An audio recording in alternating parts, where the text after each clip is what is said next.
پاکستان بول رہا ہے میں اس وقت پاکستان کے سب سے بڑے جرنلسٹ، شاعر اور پاکستان کے سب سے بڑی پریس کلب کے صدر فاضل جمیلی صاحب ہمارے ساتھ موجود ہیں. آئیے ہم سے کچھ گفتگو کرتے ہیں. السلام علیکم سر. السلام علیکم. کیسے ہیں سر؟ آپ؟ ٹھیک ہے. بہترین.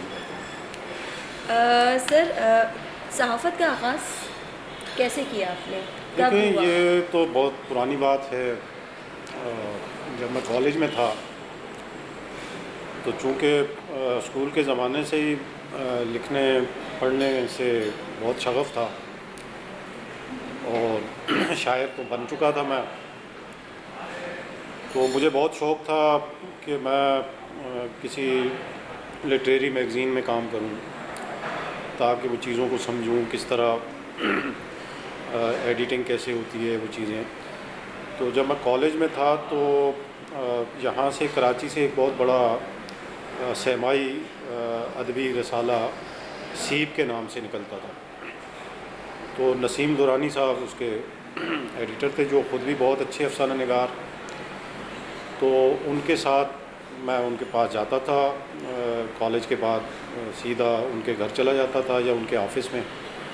تو وہاں سے یہ شوق ڈیولپ ہوا اور ان کے ساتھ خاصا عرصہ میں ویسے ہی کام کرتا رہا والنٹیئرلی. اور پھر اس کے بعد کالج ہی کے دوران مجھے یہ اپرچونٹی ملی.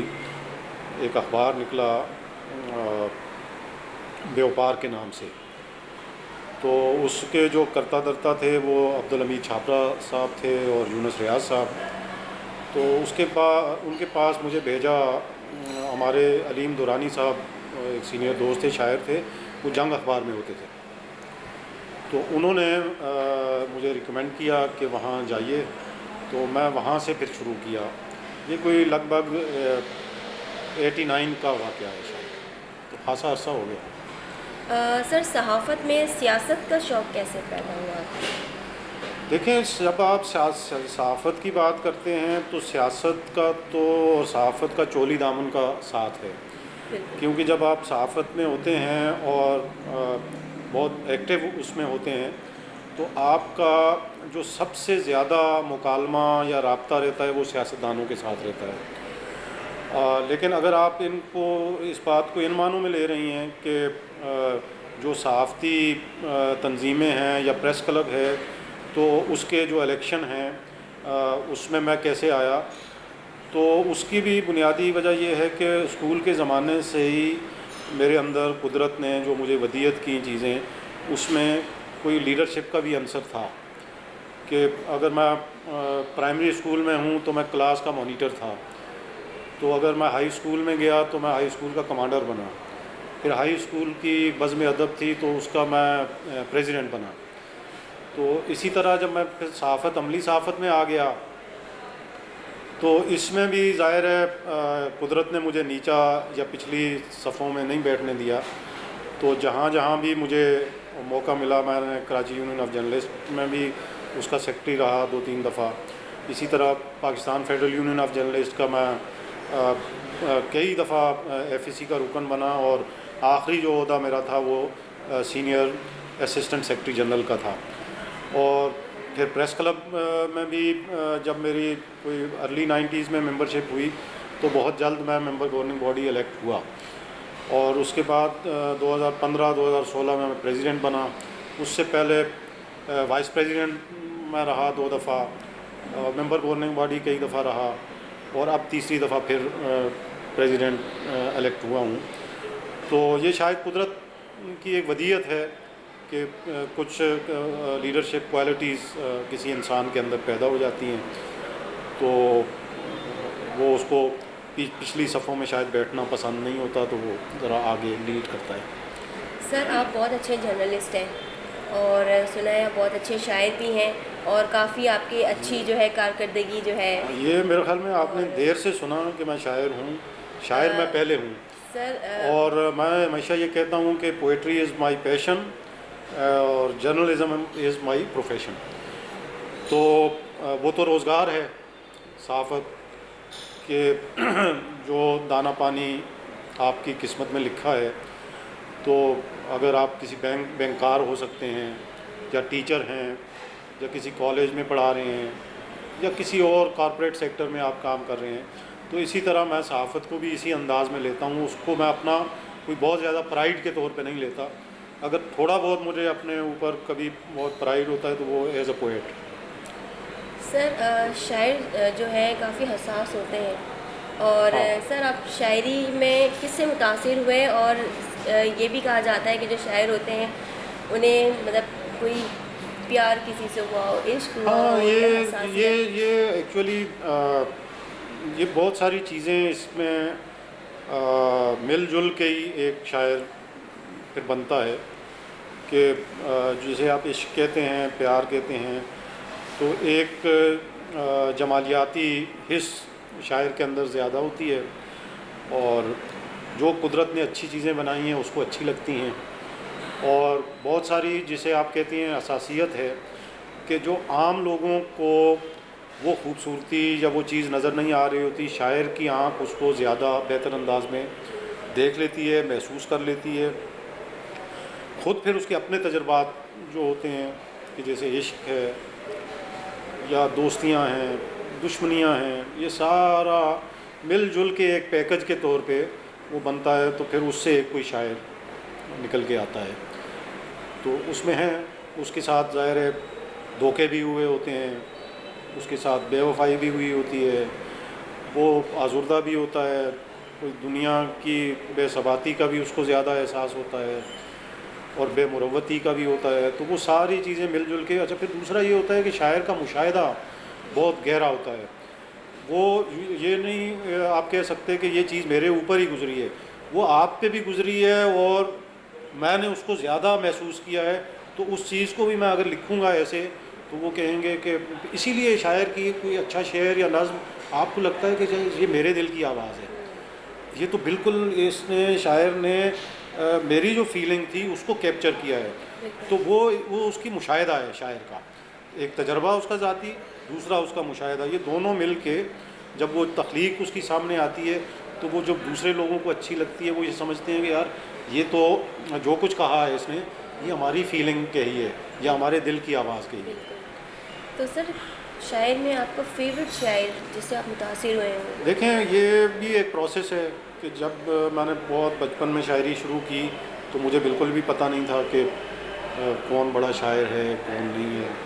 جو نصابی کتابوں میں چیزیں پڑھتے تھے اس میں جو بھی جن شاعروں کا کلام نصابی کتاب میں ہوتا تھا، کچھ اساتذہ کا تھا، کچھ علامہ اقبال کی نظمیں تھیں، اور بلکہ وہ لب پہ آتی ہے دعا بن کے تو ہر صبح ترانے کے طور پہ پڑھائی جاتی تھی.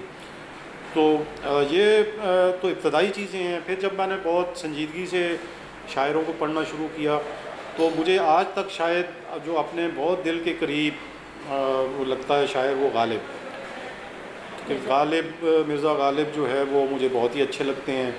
اور جب میں ان کو پڑھتا ہوں تو میرے اوپر جو ہے وہ نئے سرے سے وہ واہ ہوتے ہیں. ان کی جو تراکیب ہیں، ان کی جو فکر ہے، جو ان کا سوچنے کا انداز ہے، جو ان کا شعر کہنے کا کرافٹ ہے، تو اس سے میں بہت سیکھتا ہوں. سر آپ کی مادری زبان ہندکو ہے، تو آپ نے ہندکو میں شاعری بس یہ بھی دیکھیں، اصل میں اس کا یوں کہنا چاہیے کہ مادری زبان میں شاعری اگر میں کر لیتا تو بہت اچھی بات تھی. لیکن جو ہمارا المیہ ہے ہماری مادری زبانوں کے ساتھ، کہ ہماری مادری زبانیں بولیاں بن کے رہ گئی ہیں، وہ پڑھائی نہیں جاتی. تو جب اسکول میں بچے کو وہ لکھنا پڑھنا ہی نہیں آتا اپنی زبان میں، تو وہ شاعری میں کیسے لکھے گا؟ تو شاید اس کی ایک وجہ یہ ہو سکتی ہے کہ چونکہ شروع سے بچپن سے ہی اردو زبان میں ہماری جو ابتدائی تعلیم بھی ہوئی، پھر اسکولنگ ہوئی، پھر کالج لائف، اور تو وہ شروع سے ہی پھر مجھے چونکہ چیزیں بھی اردو میں ہی پڑھنے کو ملیں تو میرا رجحان جو ہے وہ اردو کی طرف چلا گیا. اور مادری زبان ہندکو یا ایون پنجابی یا اور کسی زبان میں وہ میں نہیں لکھ پایا، اور اس بات کا مجھے افسوس بھی ہے. سر آپ کو شاعری کے حوالے سے انڈیا میں بھی آپ کو دعوت دی گئی، اس حوالے سے پلیز کچھ بتائیے. انڈیا میں دیکھیں، یہ بھی ایک پرائیڈ کی بات ہے کسی بھی شاعر کے لیے کہ اس کو وہاں بلایا جائے اور وہاں کے مشاعروں میں. تو میں کوئی 3-4 دفعہ وہاں گیا, اور سب سے جو میرا آخری وزٹ تھا وہ ایک بہت بڑی کانفرنس وہاں ہوتی ہے ریختہ کی, جشن ریختہ کے نام سے. تو ریختہ نے اور بھی بہت سارے کام کیے ہیں. انہوں نے ریختہ فاؤنڈیشن بنائی ہے, پھر ریختہ .org کے نام سے ایک بہت بڑی ویب سائٹ ہے ان کی, جس میں اردو لٹریچر بہت ہی یعنی خزانہ موجود ہے. انہوں نے کتابیں تک اسکین کر کے, تاریخی کتابیں چاہے ہوں, کلاسک ہوں, نئی کتابیں ہوں, یعنی ایون یہ کہ اب میری کتاب تک بھی اس کی ریختہ کی ویب سائٹ پہ پورا اس کا جو PDF میں وہ موجود ہے. تو ریختہ کی کانفرنس میں 2016 میں مجھے جانے کا اور ریختہ مشاعرہ پڑھنے کا موقع ملا. تو وہ میرے لیے ایک بہت ہی ایک یوں سمجھیے کہ اچیومنٹ تھا. اس سے پہلے جشن ادب کے 2-3 دفعہ میں گیا, وہ بھی ایک بڑا ایونٹ وہاں پہ ہوتا ہے. تو اس طرح انڈیا میں بھی خاصی مجھے پذیرائی ملی, اور وہاں بہت اللہ کا شکر ہے کہ بہت فالوئنگ ہے میری, لوگ پسند کرتے ہیں. آج بھی گو کہ ہمارے حالات کچھ اس طرح کے اچھے نہیں ہیں. جب سے مودی صاحب آئے ہیں تو دونوں ملکوں میں کوئی کشیدگی اس حوالے سے ہے کہ نہ وہاں سے کوئی یہاں آ سکتا ہے, نہ یہاں سے ہم وہاں جا پا رہے ہیں. تو آنا جانا معطل ہے. لیکن یہ ہے کہ وہاں ابھی بھی لوگ, خاص طور پہ نوجوانوں کو بہت انتظار ہے. وہ مجھے میسیجز بھی کرتے ہیں فیس بک پہ کہ آپ کب آ رہے ہیں. اب دیکھیے کب جانا ہوتا ہے. سر, کراچی پریس کلب کا کیا کردار ہے پورے پاکستان میں یا آل اوور؟ دیکھیں, کراچی پریس کلب جو ہے وہ 1958 میں بارز وجود میں آیا. جو ہمارے بزرگ ہیں انہوں نے اس کی داغ بیل ڈالی, اور اسی عمارت کے اندر جہاں ہم بیٹھے ہیں. تو شاید اس وقت ان کے پاس کوئی ایک کمرہ ہو, لیکن جب سے یہ بنا ہے تو اس کی ہم بہت پرائیڈ لیتے ہیں. ہمیں فخر ہے کہ ہم کراچی پریس کلب کے ممبر ہیں. اور کراچی پریس کلب کی ایک بڑی لیگیسی ہے کہ ایک تو یہ ہے کہ یہ پاکستان کا اس وقت متحدہ جو پاکستان تھا اس میں شاید یہ پرانا نہ ہو, لیکن جو ابھی موجودہ پاکستان ہے بنگلہ دیش کے الگ ہونے کے بعد, اس میں ہم کہہ سکتے ہیں کہ یہ پاکستان کا سب سے پرانا پریس کلب, سب سے بڑا پریس کلب اور سب سے بہترین پریس کلب ہے, جو کہ ایک حقیقی معنوں میں جس کو پریس کلب ہونا چاہیے. ابھی تو پریس کلب بہت بن گئے ہیں, ہر شہر میں پریس کلب ہے, اس کی اچھی عمارتیں بھی ہیں, ان کے پاس فیسلٹی شاید ہم سے زیادہ ہو, لیکن جو ایک پورا اپنا جسے کہنا چاہیے طرز بود و باش کے حوالے سے, اپنے پورے آئین کے روح سے, تو اس میں یہ ہے کہ کراچی پریس کلب کی ایک لیگیسی ہے. اس کے میں آپ کو بتاؤں 1958 میں بنا اور ابھی 2021 ہے.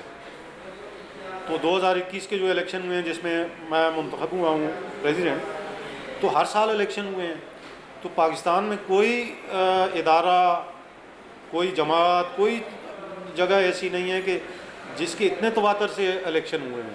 تو ہم بالکل فخر کے ساتھ کہتے ہیں کہ یہ پاکستان کا واحد جمہوری ادارہ ہے. اور ہم اپنے سیاستدانوں دوستوں سے بھی کہتے ہیں, حکومتوں سے بھی کہتے ہیں, جو ارباب اختیار ہیں چاہے وہ سویلین ہوں یا غیر سویلین ہوں, ان سے بھی کہتے ہیں کہ بھائی اگر آپ ملک میں اسی طرح ڈیموکریسی کو چلنے دیں تو اس کے جو پھل پھول ہیں یا اس کے ثمرات ہیں وہ یقینی طور پہ بہت زیادہ اچھے ہوں گے, ان کو لوگ زیادہ خوش ہوں گے. آج جو پریس کلب ہے لوگ اس کے مطمئن ہیں, اس کے ممبر مطمئن ہیں, آئین کے مطابق چلتا ہے. پھر یہ ہے کہ اس نے کبھی کراچی پریس کلب نے کبھی کسی ظلم کے آگے, جبر کے آگے اس نے اپنا سر خم نہیں کیا. ہمیشہ مظلوموں کی آواز بنا, ان کو یہاں جگہ دی. اس ملک میں جتنی بھی آمریت کے خلاف تحریکیں چلیں وہ کراچی پریس کلب سے چلیں.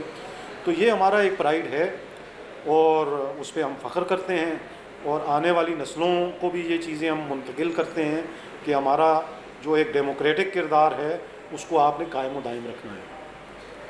سر, پریس کلب میں آپ کن کن عہدوں پہ فائز رہے ہیں؟ دیکھیں, میں آپ کو پہلے ہی بتایا کہ میں ممبر گورننگ باڈی رہا. شروعات تو میری اس سے تھی.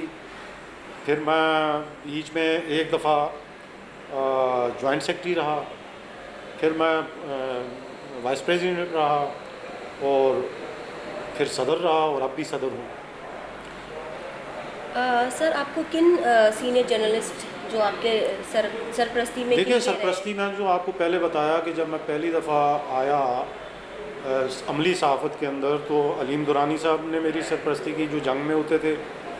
اس کے بعد چھاپرا صاحب عبدالحمید چھاپرا صاحب جو ہمارے لیڈر بھی تھے اور انہوں نے میری بہت سرپرستی کی. انہوں نے مجھے نہ صرف صحافت کے اندر مجھے انڈورسمنٹ دی ایکنالج کیا بلکہ مجھے جو صحافتی پولیٹکس ہے پریس کلب کی پولیٹکس ہے اس میں بھی لانے والے عبدالحمید چھاپرا.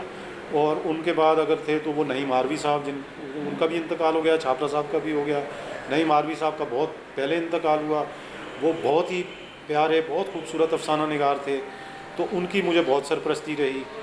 پھر ظاہر ہے اب عملی صحافت میں آ گئے تو اس میں سینئر جونیئر وہ تو کولیگ ہوتے ہیں اور بہت اچھے لوگوں کے ساتھ کام کرنے کا موقع ملا, سیکھنے کا موقع ملا. سر کیا اوورسیز پاکستانی پریس کلب سے منسلک ہو سکتے ہیں؟ دیکھیے پریس کلب کے آئین میں تو کوئی ایسی چیز نہیں ہے. کراچی پریس کلب ہے تو وہ ہے کراچی شہر کے اندر جو جرنلسٹ ہیں ورکنگ جرنلسٹ ہیں ان کے لیے یہ بنا ہے اور اس کے جو ممبر بن سکتے ہیں وہ بھی کراچی پریس کا جو کونسل ممبر بن سکتے ہیں وہ بھی جو کراچی شہر میں وہ ہوتے ہیں اپنا کام کر رہے ہوتے ہیں. اور ہمارا آئین جو ہے وہ اتنا اسٹرکٹ ہے اس معاملے میں کہ اگر کوئی ہمارا ممبر جو یہاں ورکنگ جرنلسٹ ہے وہ چھوڑ کے کسی دوسرے شہر یا دوسرے ملک بھی چلا جاتا ہے تو اس کو اپنی ممبرشپ سیز کروا کے جانا پڑتا ہے یا اس کی ممبرشپ معطل ہو جاتی ہے, ختم ہو جاتی ہے. تو یوں سمجھیے کہ کراچی پریس کلب کا جو دائرہ کار ہے وہ صرف اور صرف کراچی کے صحافیوں تک وہ ہے. ایون یہ کہ آپ دوسرے شہر کا بھی حیدرآباد کا بھی جرنلسٹ کراچی پریس کلب کا ممبر نہیں ہو سکتا, سکھر کا بھی نہیں ہو سکتا. تو اس میں تھوڑی ظاہر ہے وہ آئینی وہ ہیں چیزیں. لیکن ہاں جو اور ہماری تنظیمیں ہیں اس میں بھی شاید پی ایف یو جے ہے, پی ایف یو جے میں پورے ملک کی ہماری تنظیمیں آ جاتی ہیں, سب آ جاتی ہیں, لیکن اس میں بھی شاید اوورسیز کا تصور نہیں ہے. تو یہ تھوڑا سا ہے. سر آپ کیا سمجھتے ہیں کہ پاکستان میں صحافت کن مشکلات کا شکار ہے, کیا سامنا کر رہی ہے؟ صحافت دیکھیں ہر دور میں مشکلات کا شکار رہی ہے. کبھی وہ آزادی صحافت کا حوالہ ہو یا ویجز کے مسائل ہوں. تو پرانے زمانے میں تو دو ہمارے ایشوز تھے موسٹلی جب صرف اخبارات ہوتے تھے کہ ایک تو یہ ہے کہ آزادی صحافت کے ایشوز تھے اور دوسرا ہمارا ویج بورڈ اور یہ ایشوز تھے کہ ہمارے جو حالات کار ہیں وہ بہتر ہوں, ہمارے ویجز اچھے ہوں. اب جب سے الیکٹرانک میڈیا آیا ہے, پھر ڈیجیٹل میڈیا آیا ہے اور چیزیں آئی ہیں تو اس میں بوم بھی بہت آیا, لوگوں کے حالات کار اچھے بھی ہوئے. لیکن اب جو آ گئے ہیں مسائل وہ شاید ہمارے تصور میں اتنا نہیں تھا, زیادہ ہو گئے ہیں. ایک بحرانی کیفیت ہے کہ ہمارے کئی ساتھیوں کو جو میڈیا چینلز میں ہیں خاص طور پہ ان کو کئی ماہ تنخواہیں نہیں ملتی. بہت سارے چینلز میں یا اخبارات میں وہ کاسٹ کٹنگ کے نام پہ ان کی سیلریز میں جو ہے وہ کٹ لگائے گئے ہیں. اور دوسرا جو بے روزگاری بڑھتی چلی جا رہی ہے اور نئے روزگار کے مواقع نہیں آ رہے. تو یہ پریشانی کی ایک بات ہے ہم سب کے لیے, اور جسے ظاہر ہے ہماری تنظیمیں بھی اور پریس کلب بھی اس بات پہ مسلسل ہم غور بھی کر رہے ہیں اور کوشش بھی کر رہے ہیں کہ یہ ایک بحرانی کیفیت سے ہم نکل آئیں. سر صحافیوں اور یہ جو اس وقت حکومت ہے تحریک انصاف کی, سر آپ کیا سمجھتے ہیں کہ ایسے تعلقات ہیں صحافیوں کے اور اس حکومت؟ دیکھیں صحافیوں کے تعلقات حکومتوں کے ساتھ کوئی خوشگوار تو نہیں ہوتے ہمیشہ, کیونکہ جب آپ کچھ رپورٹنگ کر رہے ہوتے ہیں اور خاص طور پہ کسی گورنمنٹ پہ کرٹیسائز کرتے ہیں تو گورنمنٹ کو اچھا نہیں لگتا. لیکن ماضی کی حکومتیں میں برداشت زیادہ تھی اور شاید میں یہ بالکل کہہ سکتا ہوں کہ پی ٹی آئی کی گورنمنٹ میں برداشت کی کمی ہے. اور انہوں نے آتے ہی کچھ ایسے اقدامات کیے جو میں ابھی بحرانی میڈیا کے بحران کا ذکر کر رہا تھا تو اس میں وہ پی ٹی آئی کی حکومت کے ان اقدامات کا بھی عمل دخل ہے کہ جو ایک بحرانی کیفیت پیدا ہوئی ہے, لوگ بے روزگار ہوئے ہیں. انہوں نے وہ سرپرستی نہیں کی صحافت اور اہل صحافت کی جو ماضی کی حکومتیں کرتی آئی ہیں۔ سر آج کے پاکستان میں آپ کیا سمجھتے ہیں کہ طاقتور میڈیا کون سا ہے؟ لیکن طاقتور میڈیا تو میرا خیال ہے کہ اب نہیں ہے، پہلے زمانے میں ایک دو گروپ بہت زیادہ ان کا انفلوئنس تھا اور وہ طاقتور سمجھے جاتے تھے، لیکن پھر گورنمنٹس کی پالیسیز کی وجہ سے پھر خود جو میڈیا گروپس کے اندر آپس کی جو رفٹ ہے، وہ ایک دوسرے کو جو ٹانگیں کھینچتے ہیں کہ اگر کل آج کسی ایک میڈیا گروپ پہ عطاب کا شکار ہے تو دوسرے اس کا ساتھ نہیں دیتے بلکہ اس کو اور گرانے کی کوشش کرتے ہیں، تو وہ جو اتحاد کی کمی ہے اس کی وجہ سے ان کی طاقت بھی پارا پارا ہوئی ہے، اور وہ اپنی وہ جو قوت تھی اس کو انہوں نے کھو دیا ہے، اور اگر وہ اب بھی ایک پیج پہ نہیں آتے، اتحاد نہیں کرتے، تو ان کا اسی طرح شیرازہ بکھرتا چلا جائے گا اور میڈیا کمزور سے کمزور تر ہوتا چلا جائے گا۔ سر جو ہمارا نیو ٹیلنٹ ہے، جو ینگ جنریشن یا جو فریشرز آ رہے ہیں صحافت میں، کیا پیغام دینا چاہیں گے سر آپ؟ دیکھیں، صحافت میں نئے آنے والے لوگوں کے لیے پیغام تو یہی ہے کہ پہلے صحافت میں آنے سے پہلے اگر آپ کا پیشن لکھنا پڑھنا ہے تو پھر تو آپ صحافت کی طرف آئیں۔ اگر آپ صرف یہ جو میڈیا میں پچھلے برسوں میں جو بوم آیا اور اس کی وجہ سے ہر یونیورسٹی، ہر ادارے نے وہاں ماس کمیونیکیشن اور میڈیا سائنسز کے نام پہ ڈپارٹمنٹ کھولے اور بڑے نہ تھوک کے حساب سے وہاں سے گریجویٹ بچے بچیاں ہو کے اس امید میں کہ میڈیا کے اندر روزگار بہت ہے، وہاں ان کی گروتھ ہے، تو اس حوالے سے انہوں نے وہ میڈیا سائنسز پڑھی یا ماس کمیونیکیشن پڑھا یا جرنلزم پڑھا، لیکن ان کو بدقسمتی سے وہ انہوں نے ڈگریاں تو لے لیں لیکن وہ کتابیں نہیں پڑھتے، ان کو ہسٹری کا نہیں پتہ، ایون یہ کہ وہ پورے ملک میں جو کرنٹ سیناریو ہوتا ہے، پولیٹیکل سیناریو ہوتا ہے، اس سے ان کی اتنی واقفیت نہیں ہوتی۔ تو صرف آپ کو اگر یعنی کہ میرے پاس بچے بچیاں آتے ہیں، میں ان سے کہتا ہوں کہ بھئی آپ کو سوشل میڈیا پہ وہ آتا کہ جی ہاں میں فیس بک پہ اپنے وہ ڈال یا انسٹاگرام پہ میں پوسٹ ڈالتا ہوں یا ڈالتی ہوں، اور اس کو بھی دیکھیں، اس میں املا کی غلطیاں، اس میں گرامر کی غلطیاں، اس میں ہر طرح کی غلطیاں۔ تو جب آپ کتابیں نہیں پڑھیں گے، آپ اچھی اردو، اچھی انگلش لکھنا اور پڑھنا نہیں سیکھیں گے، تو آپ کا جرنلزم میں سروائیول بہت مشکل ہے۔ کیونکہ دیکھیں نا، اگر ٹی وی پہ سے بولنے، وہ تو بہت ہی یعنی کہ چنیدہ قسم کی سیٹیں ہیں کہ آپ اینکر بن گئے وہاں سے، اچھا جب اینکر بھی بن گئے تو آپ کا تلفظ تو ٹھیک ہونا چاہیے، آپ کو وہ زبان تو آنی چاہیے، تو اگر وہ زبان ہی آپ کو نہیں آتی ٹھیک طرح، اس کی ادائیگی آپ کے پاس صحیح نہیں ہے، تو آپ میڈیا میں کیسے وہ کریں گے؟ صرف یہ سوچ کے کہ بھئی میڈیا میں بڑا بوم ہے، اس میں روزگار اچھا ہے، پیسے اچھے ہیں، تو آپ وہ پڑھ لیں۔ تو میرا ہمیشہ نوجوانوں سے یہی ان کو ایک یوں سمجھو کہ ایڈوائس رہتی ہے کہ آپ پہلے اپنا رشتہ لکھنے پڑھنے سے جوڑیں۔ آپ کتابیں پڑھیں، ناول پڑھیں، بڑے لوگوں کی آٹو بایوگرافی پڑھیں، ہسٹری پڑھیں، پھر آپ کی تحریر اور آپ کی گفتار میں وہ رچاؤ آئے گا جسے لوگ پڑھ کے یا سن کے متاثر ہوں گے، اور جسے وہ کہتے ہیں کہ شاید کہ اتر جائے تیرے دل میں میری بات۔ بہت اچھا سر، آخری سوال ہے، اور میں خود بھی آپ کی بہت بڑی فین ہوں شاعری کی۔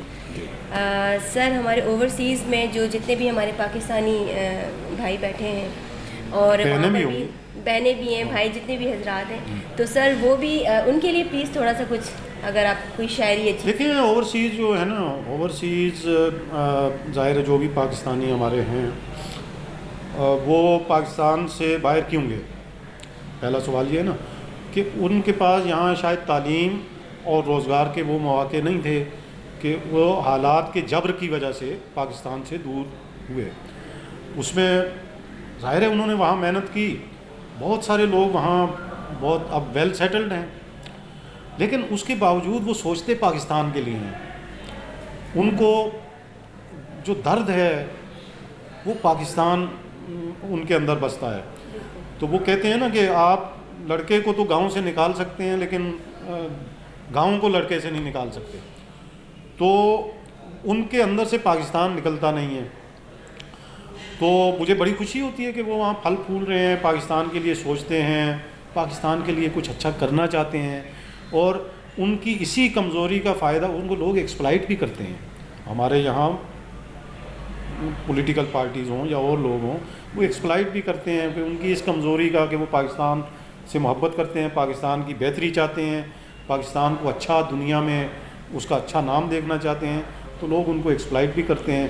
لیکن مجھے یہ ہوتا ہے کہ وہ اچھے طریقے سے, سنجیدگی سے وہ ایسے کاموں میں اپنا حصہ ڈالیں کہ جو کہ عام لوگوں کی فلاح بہبود جن میں ہو. اور ان کے لیے ایک شعر میں اکثر کہتا ہوں, جو میرا ایک غزل کا شعر ہے, جو ہمارے اوورسیز پاکستانی ہیں, ان کے لیے یہ شعر ہے کہ کسی دیے سے گلہ بھی کریں تو کیسے کریں, کسی دیے سے گلہ بھی کریں تو کیسے کریں, پرائے گھر کی منڈیروں پہ جگمگایا کیوں.